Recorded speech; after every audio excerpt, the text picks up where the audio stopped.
ఛత్రపతి శివాజీ కొడుకైన ఛత్రపతి సంభాజీ వీర పరాక్రమాల గురించి, దేశ ప్రేమ గురించి, భారతదేశం కోసం తను చేసిన త్యాగాల గురించి తీసిన మూవీయే చావా. లాస్ట్ 40 మినిట్స్ అయితే ఖచ్చితంగా కళ్ళల్లో నీళ్ళు వస్తాయి. చావా అనేది ఒక హిందీ ఫిల్ము 2025 ఫిబ్రవరి 14న రిలీజ్ అవుతుంది. హిందీలో మేకింగ్ చేసి హిందీలో రిలీజ్ చేస్తారు. పెద్ద సక్సెస్ పొందింది. తర్వాత 7th మార్చికి తెలుగుకి డబ్బింగ్ చేసి వదులుతారు. సినిమా చాలా సక్సెస్ పొందింది. పెద్ద పెద్ద కలెక్షన్స్ని కలెక్ట్ చేసింది. సినిమాకి చాలా క్రిటిక్స్ వస్తాయి. చాలా కాంట్రవర్సీలు వస్తాయి. పొలిటికల్ రేంజ్లో కాంట్రవర్సీ అనేది పెరిగిపోయి ఉంటుంది. సో ఇంతలా సినిమా సక్సెస్ పొందుతుంది. ఈ సక్సెస్ అనేది చాలా విధాలుగా వినిపిస్తూ వస్తుంది. నాకు సినిమా చూడకముందు నాకు కూడా ఎలా అనిపించిందంటే, చావా అనేది ఒక హిందూ ధర్మం మీద తీసిన మూవీనా అని అనిపించింది. తర్వాత ఇది ఛత్రపతి శివాజీ మూవీ అయిండొచ్చు అని ఒక రకంగా అనిపించింది. ఇంకోటి లేదా హిస్టారికల్ సినిమా అయిండొచ్చు అని అనిపించింది. లేదా ఛత్రపతి శివాజీ కొడుకైన సంభాజీ గురించి తీసిన మూవీ అయిండొచ్చు అని అనిపించింది. ఇలా మూవీ చూడకముందు ఏ రకమైన మూవీ అని రకరకాల జనాలు రకరకాలుగా అనుకుంటారు. కానీ ఈరోజు సినిమా చూశాను. సినిమా చూశాక నాకు అసలు ఏంటి మూవీ అనేది అర్థమైంది. సినిమా ఓపెన్ అయ్యాక ఒక 5-10 నిమిషాలు నిజంగా గూస్ బంప్స్ వస్తాయి. అలా ఉంటుంది. శివాజీ గురించి చెప్తూ పోతారు, అంటే కథలాగా. తర్వాత సంభాజీ ఎంట్రీ అవుతుంది.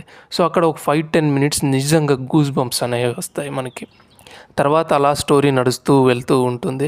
సంభాజీ అనే అతను ఒక పరాక్రమమైన వీరుడు. అతను మన భారతదేశాన్ని ముస్లిమ్స్ నుంచి ఫ్రీడమ్ చేయడానికి పోరాడుతూ ఉంటాడు. మనకి స్వరాజ్యం అనే ఒక దాన్ని పట్టుకుని పోరాడుతూ ఉంటాడు. దీని మీద వీళ్ళు మొఘల్స్కి ఆపోజిట్గా వెళ్ళడం, మొఘల్స్ వీళ్ళ మీద అటాక్స్ చేయడము, ఈ విధంగా స్టోరీ జరుగుతూ వెళ్తూ ఉంటుంది. నాకైతే ఒక 5-10 మినిట్స్ తర్వాత గూస్ బంప్స్ వచ్చిన తర్వాతది అంతగా నచ్చలేదు. అంటే నచ్చలేదు మీన్స్ అలా ఏదో వెళ్తూ ఉంది, కానీ చూసేది ఆపలేదు. అలా చూస్తూనే ఉన్నాను. వెళ్తూ ఉంది, బోరింగ్గానే కొంచెం అనిపించింది. అలా వెళ్తూ ఉండగా లాస్ట్ 40 మినిట్స్ ఉన్నప్పుడు దాదాపు 1 hour 40 or 50 మినిట్స్ దగ్గర స్టార్ట్ అయింది. ఛత్రపతి శివాజీ చనిపోయిన తర్వాత సంభాజీని పెంచిన అతను ఛత్రపతి శివాజీ మామ అని పిలుస్తూ ఉంటాడు. అతను మొఘల్స్ నుంచి చంపబడతాడు. అక్కడ స్టార్ట్ అవుతుంది. సంభాజీ మొఘల్స్ మీద దండెత్తి వెళ్తాడు. అంటే ఔరంగజేబుని చంపాలని వెళ్తాడు. అక్కడ స్టార్ట్ అయింది. అక్కడ నుంచి మీరు నిజంగా కథని ఫీల్ అవుతారు. నిజంగా మీరే సంభాజీ అనేలా ఫీల్ అవుతారు. అంత బాగా ఇష్టమైంది. ఒక ఫైట్ అనేది స్టార్ట్ అవుతుంది. అంటే సంభాజీ ఒక దగ్గర నైట్ విశ్రాంతి తీసుకుంటూ ఉంటాడు ఒక భవనంలో. అక్కడికి ఎవరు వెళ్ళలేరు, అలాంటి ప్లేస్ ఉంటుంది. ఒక సీక్రెట్ మార్గం ద్వారా త్వరగా వెళ్ళగలరు. వేరే మార్గం ఉంటుంది, కానీ ఒక సీక్రెట్ మార్గం ద్వారా మాత్రం త్వరగా వెళ్ళగలరు. శివాజీతోనే ఉన్న మనుషులు దేశద్రోహిలు ఒక 2 మొఘల్స్ని కలిసేసి వాళ్ళని ఆ ద్వారం ద్వారా తీసుకెళ్ళి సంభాజీని చంపాలి అనేలా ప్లాన్ వేసి తీసుకెళ్తుంటారు. సంభాజీ అప్పుడు తనతో పాటు ఒక 150 మెంబర్స్తో మాత్రమే ఉంటాడు. 5,000 సైనికులతో మొఘల్స్ దాడి చేస్తారు. అక్కడ ఫైట్ ఉంటుంది. నిజంగా అసలు మనమే సంభాజీ ఏమో అనేలా ఫీల్ అవుతాం. ఆ 150 మెంబర్స్ 5,000 మొఘల్ ఆర్మీతో ఫైట్ చేస్తారు. నిజంగా ఆ ఉగ్రం, ఆ వీరం అక్కడ కనిపిస్తుంది మనకి. నిజంగా ఎంత వీరోద్దేశంతో ఒక సింహంలో పోరాడతాడు, గర్జిస్తాడు. ఒక్కని చుట్టూ 1000 మంది సుత్తి యుద్ధం చేస్తుంటే ఒక్కడే వాళ్ళని వీరోద్దేశంతో వీరంగా పోరాడుతూ ఉంటాడు. యాక్చువల్గా ఒకడు కొడితే ఒక 10 మంది ఎగిరి పడతారనేది మనం నమ్మము. సినిమా చూస్తున్నప్పుడు ఫీల్ అయినా ప్రాక్టికల్గా నమ్మము. కానీ ఇక్కడ నిజంగా నమ్ముతాము. అంటే ఛత్రపతి శివాజీ అనేవాడు ఇంత పరాక్రమంగా ఉండేవాడు. తన కొడుకు సంభాజీ అనేవాడు ఇంకా ఎంత పరాక్రమంగా ఉండేవాడు. అప్పటి మనుషులు నిజంగా ఇలాగే ఉండేవాళ్ళు. రాజులు అనేవాళ్ళు ఇలాగే 100 మందితో ఫైట్ చేసేవాళ్ళు అనేలాగా మనకి నిజంగా అనిపిస్తుంది. సంభాజీ అంతగా ఫైట్ చేస్తాడు, రియాలిటీగా అనిపిస్తుంది. నిజంగా మనమే సంభాజీ అనేలా ఫీల్ అవుతాం. సో అంత వీరోద్దేశంతో ఫైట్ అనేది జరుగుతుంది. సంభాజీ సైడ్ వాళ్ళందరూ చనిపోతారు. సంభాజీ ఒక్కడే పోరాడుతుంటాడు. ఆ చనిపోయిందంతా చూసేసి ఇంకా బాధ, కోపం అనేది పెరిగేసి ఇంకా కసిగా ఫైట్ అనేది చేస్తాడు. ఎలా పడితే అలా చంపేస్తుంటాడు. అదే టైంలో ఔరంగజేబు తర్వాత సంభాజీ అనుచరులే మొఘల్స్తో కలిసి ఉంటారు కదా, వాళ్ళు వచ్చి ఇతను చేసే వీర యుద్ధాన్ని చూస్తూ ఉంటారు. చూసి షాక్ అవుతారు, హడాలైపోతారు. ఏంటి ఇతను మనిషేనా అనేలా అనిపిస్తుంటుంది. రక్తం కారిపోతున్న కత్తి పోట్లు పడినా కూడా అలాగే యుద్ధం చేస్తుంటాడు, చంపుతుంటాడు. 100 మంది పడిన ఒక్కసారికి ఎగిరేసి కొడుతుంటాడు. సో అలా వాళ్ళే షాక్ అవుతారు. అప్పుడు ఔరంగజేబు అలా చూసేసి అతనికి ఇంకా ఇది అవ్వదు, గెలిచేస్తాడు, ఈ 5,000 మందిని చంపేస్తాడు అనేలా ఫీల్ వచ్చేసి అతను ఏంటి అని పాయింట్ చేస్తాడు. ఒకటి, ఇతని చేతులు ఇతనికి బలం అని చెప్పేసి ఒకటి చెప్తాడు. అతని చేతుల్ని కట్టేయండి అనేలా చెప్తాడు. అప్పుడు ఒక 100 మంది గొప్ప చైన్లు, పెద్ద చైన్లను తీసుకుని అతని చేతులకి విసిరేసి అతని చేతుల్ని కట్టేసి చేతులు ఆడకుండా చేసేస్తారు. అప్పుడు దొరికిన వాళ్ళంతా కత్తులతో నరికేస్తారు. ఎక్కడ పడితే అక్కడ ఎద మీద చేతుల్ని అంతా నరికేస్తారు. దేహం పూర్తి రక్తంతో, ఆ గాయాలతో, కత్తిపోట్లతోనే ఉంటుంది. అప్పుడు అక్కడి నుంచి వాళ్ళ రాజ్యంకి తీసుకురమ్మని ఔరంగజేబు ఆర్డర్ చేస్తాడు. అక్కడికి వాళ్ళ రాజ్యానికి తీసుకెళ్ళి 2 కంబాలకి కట్టేస్తారు. 2 చేతులు 2 వైపులు లాగేసి, 2 కాళ్ళు లాగేసి, ఒక స్తంభంలాగా, ఒక శిలలాగా 4 చైన్లతో గట్టిగా కట్టేస్తారు. కట్టేసినా కూడా కొంచెం కూడా భయం అనేది ఉండదు. కొంచెం కూడా స్వరాజ్యం అనే ఒక మనసు అనేది తగ్గుండదు. దీన్ని చూసి ఆ మొఘల్స్కి, ఔరంగజేబ్కి చాలా కోపం వస్తుంది. చాలా ఆశ్చర్యం కూడా వస్తుంది. ఇంత మా రాజ్యంలో ఇంత సైన్యం మధ్య ఉన్నా కూడా కొంచెం కూడా భయం లేదు కదా అనేది. ఇది కోపానికి కూడా గురి చేస్తుంది. ఈ విచిత్రంగా వీళ్ళకి టార్చర్ పెట్టాలని డిసైడ్ అయి ఉంటారు మొఘల్స్. సో దానివల్ల ఫస్ట్ అతని గోళ్ళని పీకేయండి అని చెప్తాడు. అప్పుడు గోళ్ళు పీకడానికి వెళ్తే ముష్టి బిగించుంటాడు సంభాజీ. ఆ ముష్టిని ఎంతమంది మొఘల్ సైనికులు వచ్చినా తీయలేకపోతారు. ఆఖరికి తనే ఓపెన్ చేస్తాడు ఆ ముష్టిని.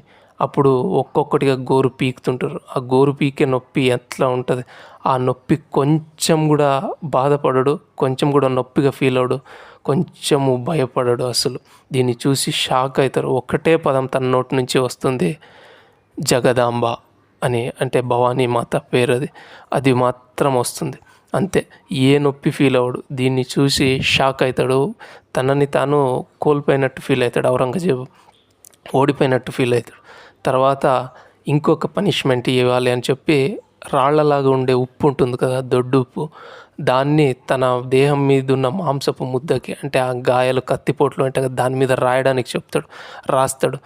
అంత గట్టిగా రాసినా కూడా ఆ రక్తంలో, ఆ దేహం మాంసంకి ఏమాత్రం భయం కానీ, బాధ కానీ, నొప్పి కానీ ఫీల్ అవడు సంభాజీ. అంటే ఎంత మొరటువాడు, ఎంత బలవంతుడు అనేది మనం అర్థం చేసుకోవచ్చు.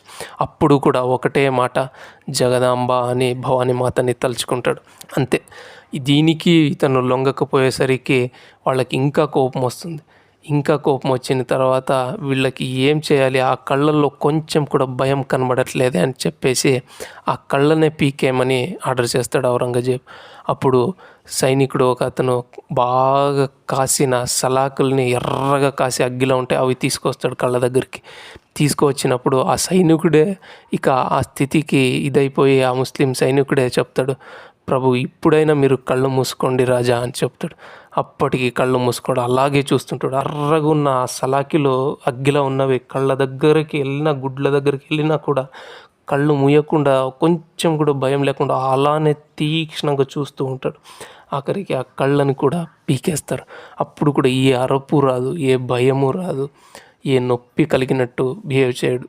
దీనికి ఇంకా ఔరంగజేబు కూతురు, ఇడీ సైన్యమే ఒక విధంగా గొప్పలాగా ఫీల్ అయిపోయేలా ఒక విధంగా అయిపోతుంది. అంతలా సంభాజీ అనే అతను వాళ్ళకి మెచ్చిన విధంగా అయిపోతుంది. ఔరంగజేబ్కి ఇంకా కోపం అనేది పెరిగిపోతుంది. దేహం మొత్తం రక్తం కారిపోతున్నా ఏం చేస్తున్నా వినట్లేదు, కొంచెం కూడా భయపడట్లేదు అని చెప్పేసి ఇక దిగ్భ్రాంతికి చెందిన ఔరంగజేబు అందరినీ బయటికి పంపించేస్తాడు. ఒక పెద్ద గ్రౌండ్ లాగా ఉంటుంది, ఎవ్వరు మనుషులు లేకుండా చేసేసి దగ్గరికి వెళ్ళేసి ఒకటే మాట అడుగుతాడు, నువ్వు మాతో చేతులు కలుపు, నీ ధర్మాన్ని మార్చుకో, నువ్వు మా సామ్రాజ్యాన్ని వెళ్ళొచ్చు అని చెప్తాడు. అప్పుడు కూడా సంభాజీ ఒకటే మాట చెప్తాడు, నువ్వు ధర్మం మారొద్దు, నువ్వు నాతో చేతులు కలుపు, నీ జీవితమే మారిపోతుంది అనేలా చెప్తాడు. దీనికి ఔరంగజేబుకి ఇంకా కోపం వస్తుంది. కోపం వచ్చిన తర్వాత ఔరంగజేబు కూతురుండేసి సంభాజీ నాలుక పీకే అనే తర్వాత చెప్తుంది. ఇప్పుడు నాలుక పీకడానికి చెప్పిన వెంటనే సంభాజీనే నాలుక ఓపెన్ చేసేసి గట్టిగా అరుస్తాడు. అప్పుడు వెళ్ళి సలాకిలు తీసుకొని నాలుకని పీకేస్తారు. పీకేసినప్పుడు కూడా ఏ అరుపు లేదు, ఏ బాధ లేదు, ఏ రోదన లేదు. ఒకటే మాట జగదాంబ అని ఆ పలకని నోటితో కూడా భవానీమాతని తలుచుకుంటాడు. అంతే, అలా రక్తం కారుతూ పోతుంటుంది. దీనికి ఇడీ ఔరంగజేబు, తన సైన్యం, మొఘల్స్ అంతా ఆశ్చర్యపోతారు. ఒక విధంగా ఇతన్ని మెచ్చుకునే విధంగా అయిపోతారు, కానీ దాన్ని బయటికి చూపుకోరు. సో అలా ఆ విధంగా అయిపోయి ఉంటుంది. ఫైనల్గా కొద్ది రోజుల తర్వాత అలా చూస్తే ఈ దేహం మీద ఆ నరికిన పోట్ల నుంచి తెల్లగా ఏదో బయటికి కారిపోతున్నట్టు కనిపిస్తూ ఉంటుంది మనకి. అంటే అంత విధంగా టార్చర్ అనేది పెట్టింటారు. అంత టార్చర్ పెట్టిన వాళ్ళ వైపు వెళ్ళకుండా స్వరాజ్యం స్వరాజ్యం అనేదే అంటూ ఉంటాడు. ఒక డైలాగ్ చెప్తాడు, నేను చచ్చిపోతే ప్రతి అణువు స్వరాజ్యమై ఎంతో మరాఠీలు పుట్టుకొని వస్తారు, నువ్వు చచ్చిపోతే ఇదే నీ మొఘల్ సామ్రాజ్యానికి అంతమవుతుంది, బునాది అవుతుంది అది అనేలా చెప్పుంటాడు. నిజంగా సంభాజీ పరాక్రమము, సంభాజీ నిజంగా ఎలా ఉండేవాడు, ఇంత బలంగా ఉండేవాడా, ఇంత పరాక్రమం, ఇంత దేశప్రేమంగా ఉండేవాడా అని నిజంగా ఫీల్ అవుతారు మీరు, మనం కథలు చెప్పేదానికన్నా. సో అంత బాగుంటుంది. అక్కడ ఆ దేహం నుంచి అలా వైట్గా ఏదో కారిపోతూ ఉంటుంది, నిజంగా కళ్ళల్లో నీళ్ళు వస్తాయి మనకి. అక్కడితో మూవీ అనేది ఎండ్ అవుతుంది. ముస్లిమ్స్ అనేది ఎంత టార్చర్ పెట్టారో అనేది మనకి తెలుస్తూ పోతుంది. సంభాజీ అనే అతను ఎంత పరాక్రమం అనేది నిజంగా మనమే ఆ ప్లేస్లో ఉన్నట్టు ఫీల్ అవుతాం, మనమే సంభాజీ ఏమో అన్నట్టుగా. సో మనకి ఆ కష్టం అంతా తెలుస్తుంది. సో అంత జనం కష్టం వల్ల భారతదేశం అనేది ఈరోజు మిగిలింది. అంత టార్చర్ని భరించి, అంత కష్టం వల్ల, అంత త్యాగాల వల్ల, అన్ని జనాల చావుల వెనుక మనకి ఈరోజు భారతదేశం అనేది ఉంది. మన దేశంలో ఉన్న చాలామంది మేము చాలా తెలివైన వాళ్ళు అని అనుకున్న వాళ్ళు, మెచ్యూర్డ్ పర్సన్ అని అనుకున్న వాళ్ళు చాలామంది ఈ మూవీ చూడాల్సి ఉంది. చూస్తే అప్పుడు వాళ్ళకి తెలుస్తుంది వారు ఎంత తెలివైన వాళ్ళు ఏంటి అని. నేను ఫుల్ డీటెయిల్గా చెప్పను, మెన్షన్ చేయను ఎలాంటి వాళ్ళు ఏంటి అని. చాలామంది చూసి నేర్చుకోవాల్సింది ఉంది. సో చాలా చావులు, త్యాగాల వెనకాల భారతదేశం అనేది వచ్చింది మనకి. దాన్ని కాపాడుకోవాల్సిన అవసరం నిజంగా ఉంది.